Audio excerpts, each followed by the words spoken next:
So one of the things I've done this year for my business is I have joined a BNI. Now, it's not because I can't get leads on social, whatever. I needed human connection. I needed to be able to talk to people and be around people. It's the extrovert in me. And what's been very interesting about it is it's so enlightening because you think you know social media and you know your job and you think that like everybody else understands it too for the most part. Sort of like if I needed like a plumbing job done, I know to call a plumber and like I know what they do and all that kind of stuff. Or a contractor, I know what their whole deal is, or a photographer or a doctor. But it was so interesting about the social media piece of it within my group is that so many of the people I've talked to in my group who are fellow businesses, some of them have been in business like for themselves or in the industry for 25, 30 plus years. And they are just like, I don't get it. I don't understand what the need for social media is. I mean, I understand why people use it and all this kind of stuff, but like, I don't need leads. I am doing perfectly fine getting business through the BNI group, through word of mouth,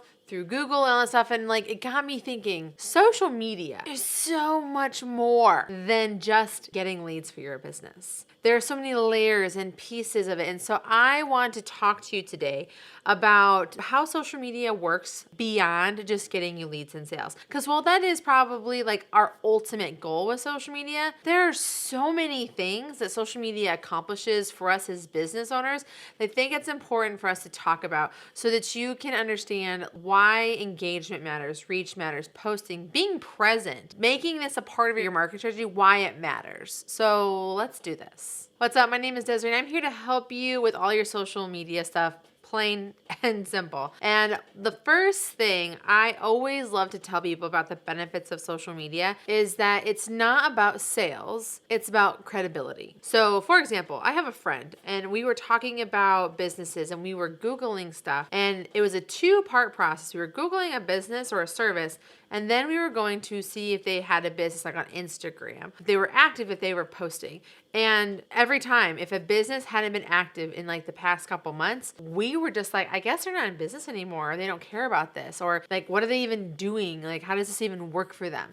And so we would not do business with them. And this is like around like the restaurant, I think shopping sort of space. But it was just one of those things. It's like, if you don't have a social presence, how are you supposed to build credibility? Share what's been going on in your industry and in your business and like what you have been doing to prove that you know what the heck you are talking about. A simple before and after photo goes a long way. But when you can get the stories and the situations of like what happened when someone called you, what they were going through and how you solved it, being able to get those client testimonials, the services that you offer, being able to say things like, this are the members of our team and here's what they're good at and here's how long they've been doing it. The combined number of years of our team equals this ungodly amount of number. Being able to prove and show credibility is what social media is for. It's almost like a brochure for what you're capable of, what other people have said about you and what you have done and who works for you. So you should really be showing off what that is, like what it is that you have been doing, what it is that you have accomplished and how like your services work. It's not,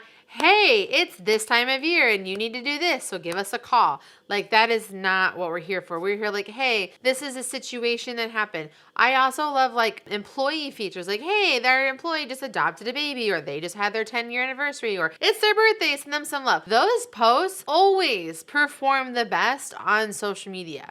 So dive into how you can be building credibility and showing off what you're capable of so that you can kind of let the work speak for itself. You're not always telling people to call you for a quote or whatever that may be. Now, one of the things that we get trapped in the cycle as business owners is we get trapped in this cycle always trying to find new customers. I say this, I am my most important customer. And that's why I do this YouTube channel. That's why I'm sharing. That's why I spend time with my emails. I'm trying to nurture new relationships. But it's just as important to maintain and nurture the existing customers or potential customers that you have. If someone has hit that follow button on Instagram or TikTok or that like button on Facebook or subscribe on your YouTube channel, you need to keep talking to them. You need to keep like giving them value, showing up, staying in front of them. Because just because they come to you once doesn't mean that they don't need you again in the future, or maybe they went to your competitor and now like they have a problem with them and like they don't know about you until you show up or they reminded you exist. There are so many customers customer service and relationship maintaining like abilities within social media that so many people just are not tapping into. Now we're talking about how to connect with your existing customers. Some things that you can do is like crowdsource information. Ask people what they want to know, what they need, what they're going through. We kind of think that we know what our customers want and we try to make it for them, but sometimes it doesn't hit. So just asking them directly, hey, what do you want to know? What can I do for you? What do you need? And trying to fulfill that sort of prophecy. Another way to use it, and this is actually super selfish, is recruiting. How can you find people to join your team? I run into this a lot when I talk with my service-based peers and customers with like, I'm just trying to hire. I need more people to do water restoration or electricians or construction, or I need a new eye doctor at another branch that we're opening up, or the one that we have is losing someone. Like being able to recruit and find new talent is really helpful. Like LinkedIn is a great way for this. LinkedIn's a social network where you can recruit and find new people to work for you. So really kind of digging into like, how can I utilize this tool for what my business needs beyond leads to help me with what I'm trying to do? Because you never know who's following or who has someone who needs a job or a situation or whatever that may be. It's also a great way to kind of give back to your community. You can run contests and do giveaways and sweepstakes. You can get people to contribute to maybe like a local nonprofit or a charity that you're doing. Like being able to support in like a giving kind of a way, or like let's do this together kind of a way, is a great way to maintain relationships, because it shows what like your business is about without actually having to go into the asking for business all of the time. It's about giving. And in BNI, we have a saying called givers gain. So even though like you might not be able to give a lot, you can still gain a lot by helping in other ways, shapes, and forms. Now I mentioned a second ago customer service. Customer service is a really big way for you to be using social media. You have existing customers, or people want to know things, or maybe they have questions. Maybe people have left a testimonial and they weren't super happy with what happened, or maybe they left a great testimonial, and so the customer service part is responding to those questions. People want to go into Facebook and get pretty immediate responses and help with stuff. There's a lot of really great tools in place that help minimize this, like Facebook chat, which is now rolling over into Instagram with like the DM situation. Being in the DMs in general and just like talking to people, answering questions. I do this all the time on Instagram. You're like, hey, I watched your video about this and I can't get this to work, or I have this situation, or hey, I really loved what you did here. Could you work with me, or whatever that may be. So being able to offer that customer service and take things to another level with your potential customers or your existing customers is vitally important. The best example I have of this is actually with airlines and Twitter. For some reason, Twitter is a great place for customers because people can go directly at a company and be like, I'm having this problem. How can I help me? Like Southwest has a huge customer service team on their, just for like their social media part. Like that's all someone's job is to do, is answer questions on Twitter and Instagram and Facebook and stuff. So like it's a whole thing for you to consider as part of your social media strategy and use cases. Now, one of the things that I have done, and I feel like I've done that pretty successfully, is I'm using social media to build my personal brand. Desiree is a social media expert. I'm a content creator. I'm a mom. I'm a military spouse. These are words that are associated with my personal brand. People know if I need social media help, I go to Desiree. And Desiree has a team at All in One Social Media that can help me execute it if I am just too overwhelmed with the work that goes into all of the social media things, or I don't know what to do, or like whatever the reasons is. I know that's what Desiree does. But I'm not building a brand of all-in-one social media because that's so linear. It's so like in one lane. Desiree Martinez is able to do all-in-one social media. I'm able to do women in video. I'm able to do this YouTube creator thing. I'm able to be like this military spouse mom sort of brand and association. I'm a Michigander. Like there's all these different like things I can build on this brand that people know to come to me for. So you can use your personal brand.